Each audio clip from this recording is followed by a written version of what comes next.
convida nós a ser o quê? Uma nova criatura. Em quem? Em Cristo. E só podemos ser uma nova criatura em Cristo quando permitimos que o Espírito Santo de Deus nos guie. E Paulo estava falando disso, olha, o Espírito, né, o que é a obra do Espírito, o que o Espírito Santo de Deus faz em nossas vidas. O que o Espírito Santo de Deus produz em nossa vida. Ele produz amor, ele produz a paciência, ele produz a fé em nós, ele produz a temperança, né? Então, tudo isso ele estava falando, né? Mas ele também nos adverteu do quê? Das obras da carne. E o que é as obras da carne? Tudo aquilo que nos afasta de Deus. Pela obra da carne, o homem um dia foi afastado da presença de Deus. Porque a palavra do Senhor vai dizer que quando a mulher viu o fruto, a palavra vai dizer que foi agradável aos olhos. E tudo que há no homem é concupiscência da carne do quê? Dos olhos. O pecado nosso, ele entra pelo olhar. Porque é naquilo que eu quero, é aquilo que eu desejo, que eu cobiço, e ali é onde vai ser trabalhada a minha carne. É por isso que ele diz, olha, a carne do homem está toda as pelejas, as guerras, né, do homem. Está a inveja, está a lascívia, a bebedice, né, as contendas, a ira está ali. Mas quando estamos guiados pelo Espírito Santo de Deus, o Senhor ele vai nos ajudar a cada dia fazer a obra que o Espírito Santo pode fazer em nós, né? Já não é a obra da minha carne, mas é a obra do Espírito Santo na minha e na sua carne. Mas para que a nossa carne venha a ser mortificada, precisamos estar cada dia em constante oração e palavra. Porque o que mata a nossa carne é a palavra de Deus. Porque a palavra de Deus é que vai nos dar respaldo do que eu posso fazer e do que eu não posso fazer. Não que ele vai estar lhe proibindo, mas ele está nos ensinando, né? Ele vai estar nos ademostrando como um cristão se comporta, tanto diante de Deus como diante da sociedade. Paulo vai dizer para nós, olha, vocês são uma carta, que qual todos vós são lidos por quem? Por todos os homens. E se em nós estiver imperando a obra da carne, como é que vai ser lida essa carta? É uma carta de aprovação ou uma carta de reprovação?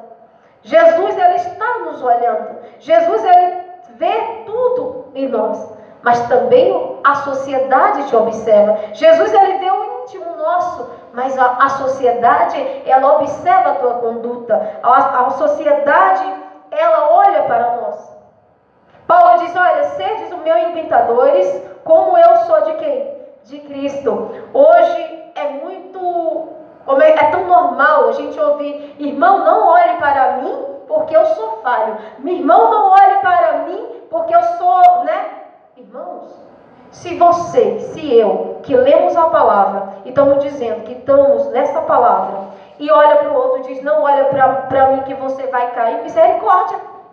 Misericórdia, irmão, porque estamos tentando imitar Cristo. Aquele que olha para Cristo não cai. Aquele que está olhando para Cristo, ele não vai fracassar. Aquele que está olhando para Cristo, ele não vai cair. Por quê? Porque Cristo, ele é testemunha fiel. Cristo, ele não vai deixar. Cristo, ele tem um defeito. Em Cristo há falha. Eu não quero dizer que nós somos perfeitos, mas se nós somos imitadores de Cristo, nós temos que olhar para o que Cristo fez. Se Cristo amou, o que devemos fazer? É amar também. E a palavra do Senhor vai dizer o que é? O Espírito de Deus produz amor. A palavra do Senhor vai dizer que Deus amou o mundo de uma tal forma que ele viu tudo o que ele tinha. O que ele tinha? O próprio Filho dele.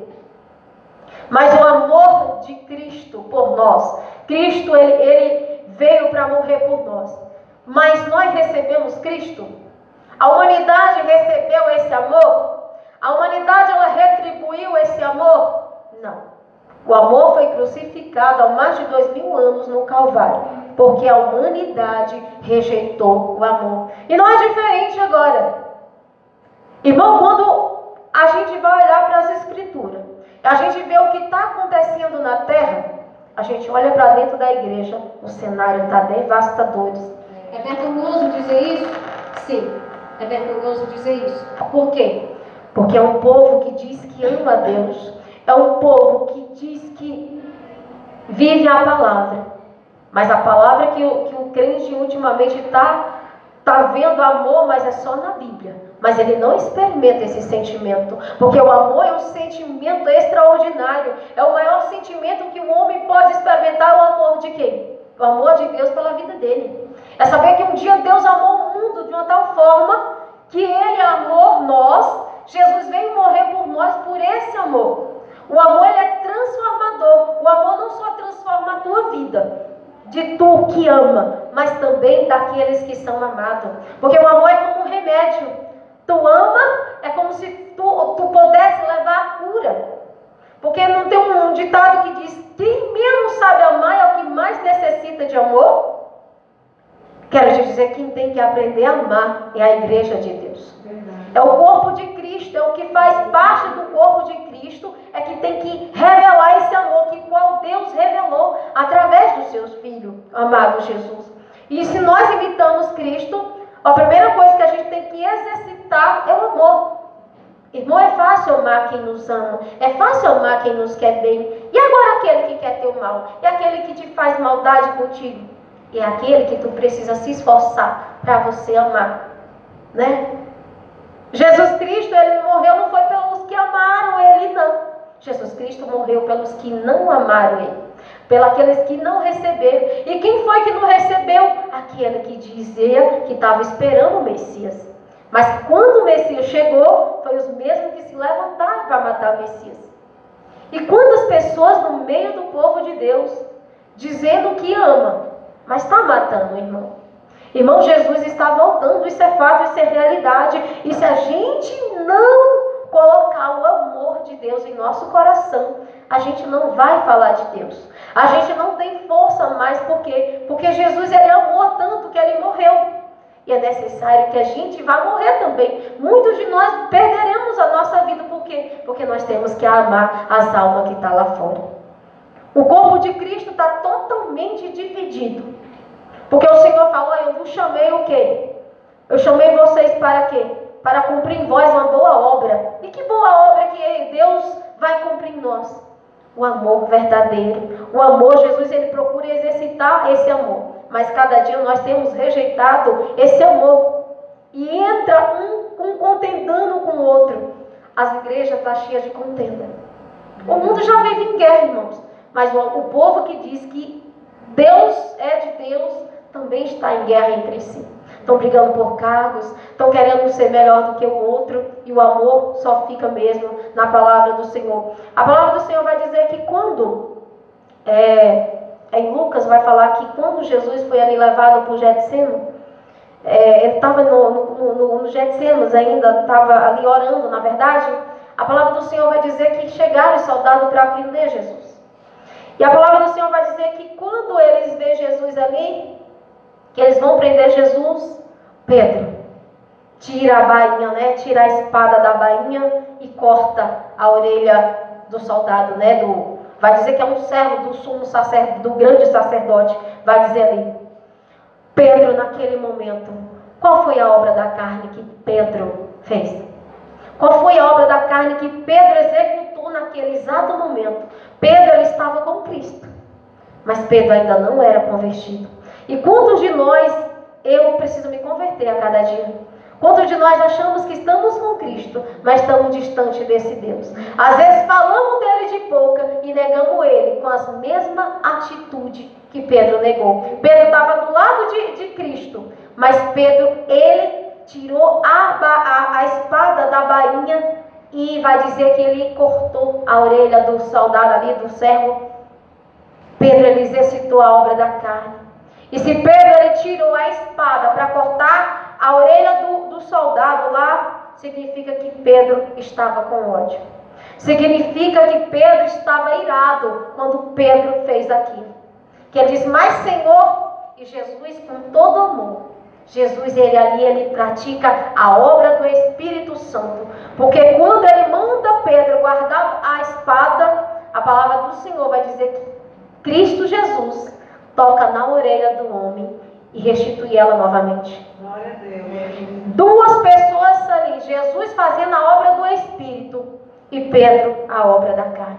E precisamos a cada dia fazer a obra do Espírito Santo, permitir que o Espírito Santo faça a obra dele em nossas vidas. Precisamos amar verdadeiramente. E para o ser humano amar, precisa ter muito Cristo na vida. E a palavra do Senhor vai dizer que o Espírito de Deus, os frutos do Espírito, ele produz em nós o quê? O que é que o Espírito Santo de Deus produz depois do amor? O Espírito Santo, ele produz em nós muitos frutos. O Espírito Santo do Senhor é Ele que faz toda a boa obra e nos aperfeiçoa. Então não vai ficar apenas em 9, né? Mas vai além, porque cada dia o Espírito Santo, se o homem permitir, ele vai fazendo um processo, né? E a palavra do Senhor em João 4:7 vai dizer assim, palavra do Senhor para nós, amados, amemos uns aos outros, pois o amor procede de Deus. Aquele que ama é nascido de Deus e conhece a Deus.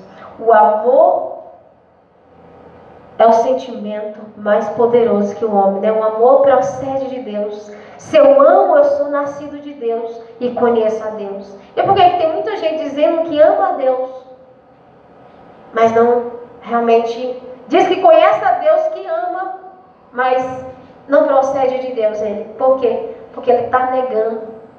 Ele diz que ama a Deus, mas ele não consegue amar o próximo que está do lado, né? E precisamos amar o próximo. E a palavra do Senhor também vai dizer que o fruto do Espírito, ele produz em nós a alegria. A palavra do Senhor em João 15:11 vai dizer assim, Jesus dizendo ali para os seus discípulos naquele momento, né, que ele estava se despedindo, ele vai dizer, olha, eu estou dizendo isso para que minha alegria esteja em vocês e que a alegria de vocês seja completa. Amém. Por que a alegria do Senhor em nós é completa? Porque a palavra do Senhor vai dizer que no mundo tereis aflições. No mundo a gente vai ter tristeza. Parece que o homem nasceu, veio à terra para experimentar vários tipos de tristeza. Mas a gente tem que olhar para aquele que vai além disso. Vai olhar para aquele que nos chamou e mesmo no momento adverso ele diz, alegrai-vos. Por quê? Porque a alegria do Senhor é a minha força, é a tua força. Então nós não dependemos da circunstância para ser feliz. Nós não dependemos de momento bons para a gente ser feliz. Sabe por quê? Porque a tua felicidade, ela não está aqui. A tua felicidade está lá. E quem? A alegria do Senhor é a tua força. Então a alegria nossa está em Deus, está no alto. Não está para as coisas terrenas, naquilo que os nossos olhos contemplam. Mas está em Deus. Aquele que nos alegra. Aquele que todos os dias a gente está ali sem força, sem fé, Ele vai nos dar uma injeção de ânimo e nos torna nos alegrar. Quem já experimentou a dor do luto sabe quão tenebroso é aquele momento e você pensa que nunca mais você vai ser feliz de novo. Você pensa por um momento que você não vai ter alegria tão cedo. Mas Deus, Ele alegra o nosso coração. Porque Deus é aquele que preenche tudo aquilo. Ao mesmo tempo que falta, Jesus, Ele vem e preenche. E ao mesmo tempo que enche demais, que te sufoca, Deus vem e tira aquele sentimento ruim. Quando o teu coração está carregado de tristeza, você pede o Espírito Santo de Deus e Ele te enche de alegria. E eu convido a igreja nesta noite a olhar para quem? Para o outro. Se alegrar com o outro. Esse é o nosso dever, porque a carne, ela não se alegra. Se deixar a carne, ela vai ficar com raiva do outro. A carne não vai ficar alegre com o êxito que o outro consegue. Infelizmente a gente vê isso. Vê no mundo. Vê mais para cá, para perto de Deus, né? Vê essas obras. A obra da carne imperando. E não se contenta um com o outro. E deveria ser o contrário, porque devemos nos alegrar com o outro. Glória a Deus. E a alegria do Senhor, ela é plena, né? Jesus vai falar na passagem que quando Lázaro estava morto, quando ele soube a notícia que Lázaro morreu, a palavra do Senhor vai dizer que Deus se alegrou. Jesus naquele momento ele se alegrou. Eu tenho gozo. Por quê? Não, acredito eu que não a morte em si, em Lázaro, mas pelo que a morte de Lázaro ia ocasionar depois. Porque através da morte de Lázaro, Jesus ia fazer um milagre maior para quê? Para que o nome de Deus viesse ser glorificado. Quanto maior o milagre, maior é a glória do nome de Deus. E a palavra do Senhor vai dizer que Jesus ali, ele se alegrou e diz, olha, gozo tenho por vós. Por quê? Porque o discípulo ia ver o que Jesus ia fazer. Quando chegou lá naquele cenário, era de tristeza. A palavra vai dizer que Marta estava chorando, Maria estava chorando, e se joga ali nos pés do Senhor e diz, se tu tivesses aqui, meu irmão não teria morrido. E a palavra do Senhor vai dizer que Cristo se entristece. Ele ficou tão movido de íntima compaixão, o mesmo Cristo que estava alegre naquele momento, ele se entristeceu diante de Maria ali, porque Lázaro tinha morrido. Porque Jesus se comoveu de íntima compaixão que chorou. Mas Jesus também, ele transformou aquele choro em alegria, porque a palavra do Senhor vai dizer que quando Jesus pergunta onde colocaram ele e que mostra e tira a pedra, a palavra do Senhor vai dizer que Cristo diz, Lázaro, sai para fora. E a palavra do Senhor vai dizer que Lázaro saiu para fora. E aquilo que era tristeza se tornou alegria. Então Jesus Cristo, ele tem alegria para a tua vida. Jesus Cristo, ele tem alegria para a minha vida. Não é a circunstância que vai, não. A alegria do Senhor, ela que nos tira do abismo, da tristeza, da escuridão. Não é do homem, não é do momento. O Senhor diz, olha, não tereis aflições, mas tende de bom ânimo, porque eu venci. E aí vamos se alegrar uns com os outros. E nesta noite também a palavra do Senhor vai dizer que o Espírito de Deus, ele gera em nós a delicadeza. Se você olhar para a Bíblia, você vai ver momentos muito de delicadeza, né? Você vai ver amabilidade, né? Do povo, a delicadeza do povo ali, você vai ver tanta coisa ali. E uma delicadeza imensa que a gente pode olhar e ver é quando Jesus ele vai ali por Samaria. A palavra do Senhor vai dizer que Cristo, aquele povo, né? O povo judeu, vai dizer que o povo judeu não se comunicava com os samaritanos. Mas a palavra do Senhor vai dizer que era necessário Jesus ir pelaquela cidade. E lá quando ele chega naquela cidade, ele passa ali no pino do meio-dia, aquele sol escaldante. A palavra do Senhor vai dizer que chega a mulher na beira do poço. E Jesus pede água para ela. E ela olha para ele e diz, olha, você que é... Sendo tu judeus, pede mim, eu que sou samaritano, como que tu vens pedir água? E o Senhor começa a conversar com aquela mulher, ela diz, mas tu... Aí ele disse, olha, mulher, se tu souberes que é o dom de Deus, e souberes quem é que fala contigo, tu pedirias água, ele te daria a água da vida. E o que eu quero te mostrar na delicadeza desse Deus poderoso, é porque Jesus, ele sabia quem era aquela mulher.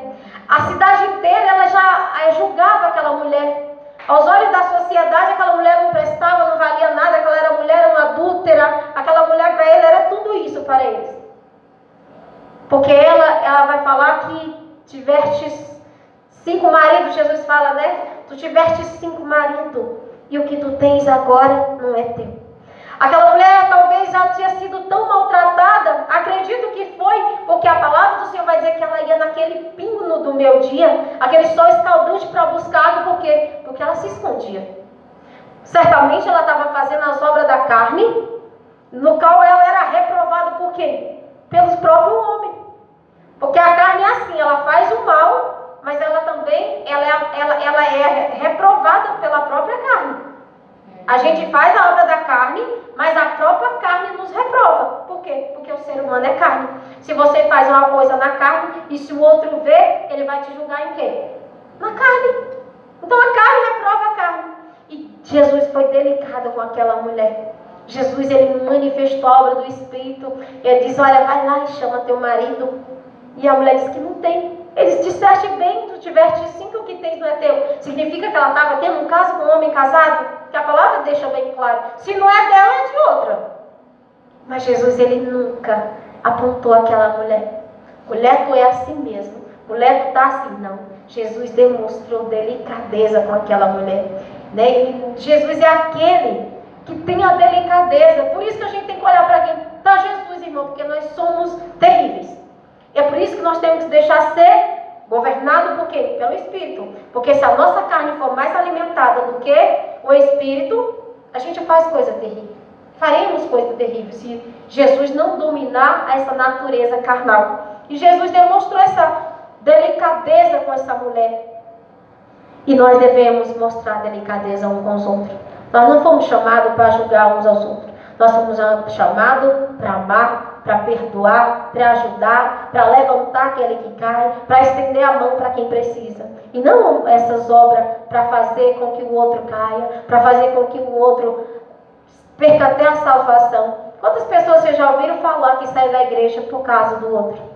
Tem, eu conheço. Irmãos, eu fui expulsa da igreja, meu marido. Não morreu porque Deus não deixou. Nós fomos expulsos. E aí? E a palavra do Senhor vai dizer o quê? Que o Espírito Santo de Deus, ele produz a paz. O Senhor vai dizer para nós aí, ó. Quando Jesus estava indo, ele diz, olha, eu deixo a minha paz. Eu dou a minha paz e não dou como o mundo dá. Por quê? O mundo tem paz para mim e para você? Não. O mundo está em guerra. O mundo está a cada dia se gladiando, o ser humano se gladiando. A cada dia a gente vê a violência, a cada dia a gente vê a guerra está aí, nunca parou. E a guerra a gente vê todo dia um matando o outro. E onde a gente pode encontrar paz? Em Jesus Cristo, irmãos. Dependendo do momento da situação, temos que olhar para Cristo. E dependendo da situação, olhamos para Cristo. Por quê? Porque é de Cristo que vai vir a paz para nós. Nós estamos vendo que o mundo está caindo os 4 cantos aí, os pedaços. Mas sabemos que aquele Deus é o Deus de paz. Sabemos que pode cair 1000 ao teu lado, 10.000 à tua direita. Mas temos a paz. Que se Ele nos guardar, não vai acontecer nadinha conosco. Nós temos essa esperança. E é nessa esperança que a gente tem, que a gente crê que Cristo vai nos guardar, nos livrar. Então a gente tem paz. Porque se você manda um filho teu para a escola, e se tu ficar pensando que ele vai ser levado para alguém, que alguém vai fazer o mal com ele no banheiro, que alguém vai raptar ele, tu não vai ter a paz. Isso porque o mundo não tem paz. Então temos que olhar para Cristo. O meu filho vai para a escola, o meu marido vai para o trabalho, eu vou para o trabalho, mas eu sei que tem um Deus para me guardar. Então eu fico em paz com isso. Eu tenho paz. No mundo o Senhor fala que o povo teria aflições, mas o que? Ele tem a paz para nos dar. Né? Que Ele fala para nós que eu dou a minha paz, eu vos deixo a minha paz. Ó, eu deixo a minha paz a vocês. Minha paz dou a vocês, não como o mundo dá. Não se perturbe o seu coração, não tenhas medo. Mas o que? Temos que confiar em Deus. Ter paz com Deus. Estar em paz com Deus. Irmão, e vivemos numa guerra. Vivemos numa guerra tão intensa. E o que tira a nossa paz é a preocupação. A preocupação, ela é inimiga da paz. A palavra do Senhor vai dizer que a carne contenda contra o espírito. Então eles estão em guerra. E também a paz, ela é perturbada muitas vezes pelas preocupações. Porque quando há muita preocupação, é porque tem ausência de paz. Então é necessário pedir ao Senhor para nos ajudar a ter paz. E não só ser paz, irmão, aqui dentro de nós não, mas é paz uns com os outros. Parar de guerrear, porque a palavra do Senhor vai dizer que as obras da carne, elas guerreiam uns com os outros. É dissensões, é peleja, é ira, é contenda. Então temos que ter essa paz. Para quê? Para dar um aos outros. Se já o mundo está caindo nos pedaços, a igreja de Deus tiver também se dividindo, vai estar caindo esse pedaço. Irmão, no corpo de Cristo não vai ficar as obras da carne. No corpo de Cristo vai ficar as obras do Espírito. É quem praticar as obras do Espírito. Amém? Então a paz é um que o Espírito traz para nós. Que nós venhamos tirar toda a peleja do nosso coração. E aí tem um fruto que a gente tem que exercitar todo dia, né? A paciência. Esperei com paciência no Senhor. Devemos esperar com paciência. Se tu crê e Deus tem promessa que Deus vai libertar, que Deus vai fazer aquilo, que Deus vai curar, o que temos que fazer? A paciência. Sabe por que a paciência? Porque o Deus Todo-Poderoso, Ele não vai trabalhar na minha e na tua vida, não é na hora que você quer e que eu quero, não. Mas é na hora dele. Por isso que temos que ter a paciência, irmão. Para que a gente venha esperar no Senhor e não se desesperar. Porque a paciência, a falta de paciência, ela faz você fazer as coisas antes da hora e você fica precipitado. Quero que eu te dê um exemplo de falta de paciência. A palavra do Senhor vai dizer que Deus tinha prometido um filho para Abraão. O filho da promessa. E a palavra do Senhor vai dizer que passaram esse tempo. A Sara já era velha. O Abraão também já era avançado de idade, já era velho também. Mas havia uma promessa para Sara, que ela teria um filho do seu ventre, porque ela era estéril. E quando a palavra do Senhor vai dizer que o anjo anunciou que Sara teria um filho, Sara, ela riu. Ela não acreditou. Então, ela não acreditou. E o que aconteceu? Sara se precipitou. Mandou com que o marido dela coabitasse com aquela mulher chamada Agar. E o que aconteceu? A falta de paciência de Sara, ou até a falta de confiança de Sara, precipitou um momento. E o que trouxe para a vida dela? Tribulação. Porque a palavra do Senhor vai dizer que quando Ismael nasce, a palavra do Senhor vai dizer que a escrava, que era Agar, ficou se achando muito, né? Tanto que era briga. Então, um dia Sara se irou e disse que não queria mais nem a criança e nem aquela mulher. Então, tinha que bastar o menino, porque o filho dela não ia herdar com o outro. Sara poderia ter ficado sem essa tormenta na vida dela, irmãos? Poderia. Se tivesse esperado, como diz a palavra, esperei com paciência no Senhor. O Senhor é longânimo para conosco. A palavra do Senhor vai dizer que Jesus tem nos esperado com paciência. Paulo vai dizer, olha, e Ele tem nos esperado com paciência. Jesus está nos esperando com paciência. Sabe por que Jesus não veio ainda? Porque Ele ainda está esperando com paciência. Mas haverá um tempo também para Ele cumprir tudo aquilo. Que a palavra do Senhor vai dizer que vai chegar o momento. Mas ainda Deus é longânimo. Deus é paciência. Então seja paciente para esperar as coisas de Deus na tua vida, irmãos. Seja paciente e paciência um com os outros também. Precisamos exercitar. Se Sara tivesse tido paciência, ela não tinha passado pelaquela tormenta. Mas Deus foi tão misericordioso que apaziguou tudo. Às vezes um homem ele traz tanta tribulação porque ele se precipita, ele passa na frente de Deus e aí ele quer resolver com as próprias mãos e aí vai ver que não deu certo. E aí ele fica o quê? No meio da tempestade. Então tenha paciência nesta noite, em nome de Jesus Cristo. Exercitar a paciência, porque Deus é bom. E a palavra do Senhor vai falar de bondade, irmãos. Bondade, bondade. Jesus vai dizer assim, olha, um homem chama ele de bom. Bom mestre, o que eu devo fazer para ganhar ao reino dos céus? Né? Ele pergunta. Jesus diz, por que me chamaste bom? Bom há um só, que é Deus, né? Que dá. Mas o Espírito Santo de Deus, que é o próprio Deus, Ele produz em nós esse fruto. O Espírito da bondade, né? O fruto da bondade. Então temos que ser bons uns com os outros. Que a palavra do Senhor vai dizer aqui, ó, em Romanos 11:22, grande é a gente olhar a bondade, é o que a gente mais vê na Bíblia de Deus. Como Cristo foi tão bondoso para com o povo. Cristo ele tinha compaixão, se compadecia. Cristo ele via uma pessoa com fome, ele ia dar o alimento. Cristo ele via um cego ali, ele ia curar. Por quê? Porque ele tinha bondade e compaixão. E a palavra do Senhor vai dizer que ele é bom, né? Deus é bom. Quem é bom? Senão Deus, né? E você vê a história do bom samaritano.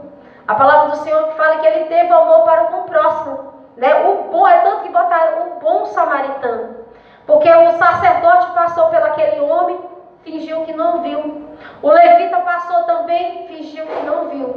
Mas houve um movido de compaixão, que colocaram o nome do bom sacerdote, que demonstrou essa bondade e levou aquele homem e cuidou dele. E ainda disse que pagaria quando voltasse se ele tivesse gastado.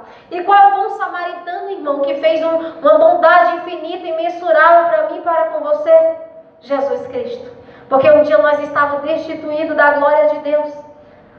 Não tinha como o homem voltar mais novamente para onde ele foi tirado do jardim, de onde ele foi expulso, na verdade, de onde ele escolheu sair, né? De lá. Jesus Cristo era esse bom samaritano. Que a palavra do Senhor vai dizer que ele vem curando nossas feridas. O que Isaías vai dizer para nós? E pelas suas pisaduras somos o quê? Sarado. E o Pai agradou em quem? Moeu. Jesus, ele foi ferido por nós, de tanta bondade que ele teve para conosco, de tanto amor que ele teve. Jesus Cristo, ele teve todo esse processo por nós. Ele passou, ele sofreu, ele morreu. Por quê? Para demonstrar o amor, a misericórdia, a compaixão, a bondade, a graça revelada do Pai pela minha e pela sua vida. E por que eu e você recebemos um sacrifício tão grande, tão imensurável, que não merecemos? Não devemos ter bondade uns com os outros? Não devemos ter compaixão uns com os outros? Que todavia não seja assim. Que nós não sejamos levados, irmão, pela força das nossas vontades ou pela dureza do nosso coração. Se eu quero o bem para mim, eu sei que eu tenho que querer o bem para você. Se eu quero que o meu esposo seja libertado, eu também tenho que querer que o da outra seja. Se eu quero a salvação para os meus filhos, eu tenho que querer a salvação para meus filhos e para outros. Mas não é assim. Hoje as pessoas estão olhando para o seu próprio umbigo. Ah, se comigo está bem, está tudo bem o mundo. Não está nem aí. E não é assim. Nós somos o que? Reflexo de Cristo. Nós estamos aqui para quê? Para demonstrar os reflexos de Cristo. E o que há em nós não é nosso. É reflexo de Cristo em nós. Então a bondade tem que ser de quem? Do Espírito Santo. Mas nós temos que permitir que o Espírito Santo de Deus faça isso em nós. E a humildade. Humildade não quer dizer você morar numa casa que você está banhando na bica ou não tem um chão para você pisar. Humildade não tem nada a ver com o que você tem de material. Humildade tem o que você tem aqui dentro. É saber que Deus é superior do que você. É reconhecer que Deus é superior do que tudo. É reconhecer que você é melhor do que seu irmão. Isso é ter humildade. É não querer ser melhor do que o outro. É não botar o meu interesse acima do outro. A matemática de Deus não é eu tenho que ganhar, não, eu tenho que perder. Porque o quê? O meu interesse já não é mais importante mais do que o seu, para o meu. Eu tenho que botar o meu interesse abaixo do seu. Por quê? Porque eu tenho que te colocar em primeiro lugar. Humildade é ser isso. Humildade é reconhecer que nós não somos melhores do que ninguém, que todos nós somos iguais perante a Deus e que nós também temos que ter a humildade de quê? De não vangloriar. A palavra do Senhor, mas que Paulo diz, olha, fazei, mas não para as suas vanglórias, porque para não ser reconhecido pelo outro, eu dou isso, eu faço isso, eu quero aquilo, eu sou merecedor. Não, nós não somos merecedores. Se Deus olhasse por nós, com olhar de homem, Ele diria que nós todos iríamos para o inferno, sem chance de salvação, sem nada. Mas Ele olhou com um olhar de amor, de misericórdia. A palavra do Senhor vai dizer que Cristo, Ele foi o quê? Obediente. E se Cristo foi obediente, houve o quê? Uma humildade em Cristo. Porque Cristo, Ele era rei. Não precisava Ele vir sem a sua glória. Precisava Cristo morrer por nós? Porque nós merecemos? Não. Cristo não morreu por nós porque merecemos. Pelo contrário, nós não merecíamos, mas Jesus Cristo, ele veio. E a palavra do Senhor vai dizer que ele foi obediente até a morte de cruz. Ele humilhou a si mesmo. Para quê? Para que através dele nós viéssemos ser o quê? Exaltado, porque nós estávamos abatidos, irmãos. Nós estávamos abatidos. Nós estávamos sem chance de salvação. A palavra do Senhor vai dizer que ficou o quê entre o homem? Ficou uma barreira muito grande, irmão. Um abismo entre Deus e o homem. O pecado do homem. Com aquele pecado, o homem não poderia passar mais para o lado de lá. Se Cristo não tivesse essa humildade de despir de toda a sua glória, de toda a sua plenitude, que a palavra vai dizer para quê? Para morrer por mim e por você. E por que nós não somos humildes uns com os outros? Por que uns querem ser melhor do que os outros? Porque uns está aí... Não, irmãos. Vocês sabem, igreja brasileira, por que Deus vai sacudir a igreja brasileira, irmãos, desta noite? É porque Cristo tem sido tirado do centro. O Espírito Santo de Deus não está mais operando no meio deles. Por quê? Porque Cristo foi tirado do centro. Quem trouxe o Espírito Santo de Deus para mim, para a tua vida, foi Jesus, que trouxe isso. Mas Cristo, ele foi tirado. Olha, igreja brasileira, amada do Senhor, temos que orar. Buscar o Senhor, pedir misericórdia. Irmãos, está tão difícil os dias para orar. Não sei para vocês, mas quando a gente vai orar, parece que o inferno inteiro cai sobre as suas costas. É aquele sono mais terrível do mundo. Um sono que você, o seu corpo ali, toda hora que você, Senhor, misericórdia, e você não está nem entendendo a palavra. Porque, irmãos, as trevas têm avançado. Por quê? Porque a igreja do Senhor, ela não está em união. A igreja do Senhor, ela está em divisão. Elas estão guerreando. E quando não há união, o Espírito Santo de Deus não opera milagre nenhum. A palavra do Senhor vai dizer que em Pentecoste o povo estava em união, orando. E o Espírito Santo desceu sobre ele. Mas hoje o povo está guerreando e quer que o Espírito Santo desça sobre o povo de Deus. E o Espírito Santo não vai descer dessa forma. Para que haja um avivamento, o povo vai estar espalhado? Não, para que haja um avivamento, o povo tem que estar unido. Por quê? Para que o Espírito Santo de Deus opere em nosso meio, para que a gente venha estar firme naquele dia. É em união, irmão, não em divisão.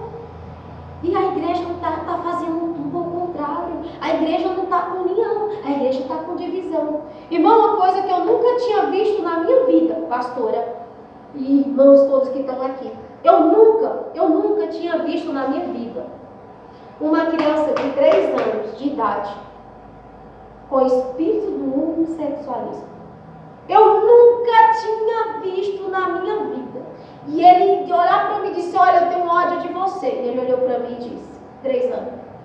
E eu quero ser a Branca de Neve, eu gosto mesmo da Branca de Neve. E eu uso o vestido da Branca de Neve. Eu comprei uma sereia para mim, eu gosto de boneca, eu não sou homem, eu sou mulher. Eu nunca tinha... Olha, sabe por que está nesse nível tão alto? Porque a igreja do Senhor está guerreando entre os membros, estão divididos, estão esquecendo de buscar. E isso vai ser cobrado, igreja, não é do mundo. Isso vai ser cobrado é de cada um de nós que diz que é do povo de Cristo. Isso vai ser cobrado, porque criança está se perdendo. 3 anos de idade, porque eu não imaginava, eu tenho 38 anos, eu não imaginava que... Eu sabia que o inimigo era mau, mas eu não sabia que ele era tão mau. Porque é uma criança de 3 anos, irmãos. O que uma criança de 3 anos tem entendimento para ter isso? Não tem. E isso é obra da carne.